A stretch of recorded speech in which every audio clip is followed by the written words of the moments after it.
Hello and welcome to the Electrical Engineering Bootcamp Knowledge in Minutes.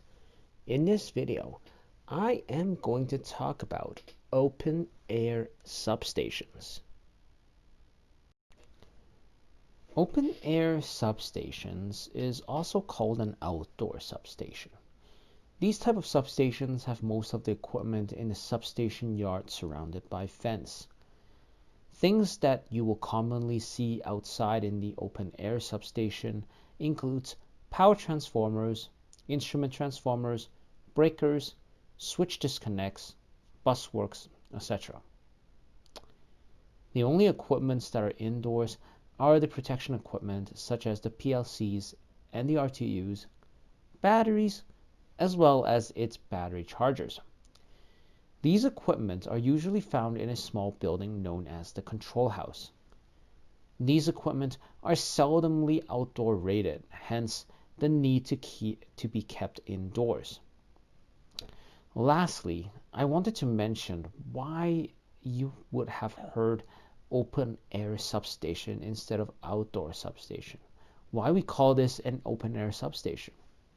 Well, the reason for the use of the term air is because with this type of substation, we use air as a medium to extinguish arc. Now, this is actually the cheapest way to extinguish arc, but it also is the way that takes the most space.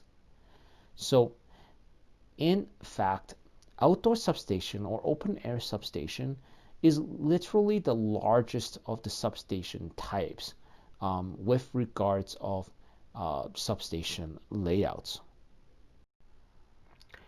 If you want to build a more comprehensive knowledge base revolving around the substations, I recommend you to check out my course in Udemy called Substation Power Engineering Fundamentals.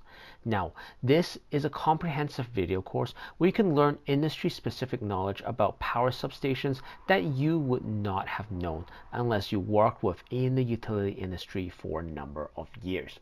So if you're interested in joining this course, please check it out with the link in the video description from this video.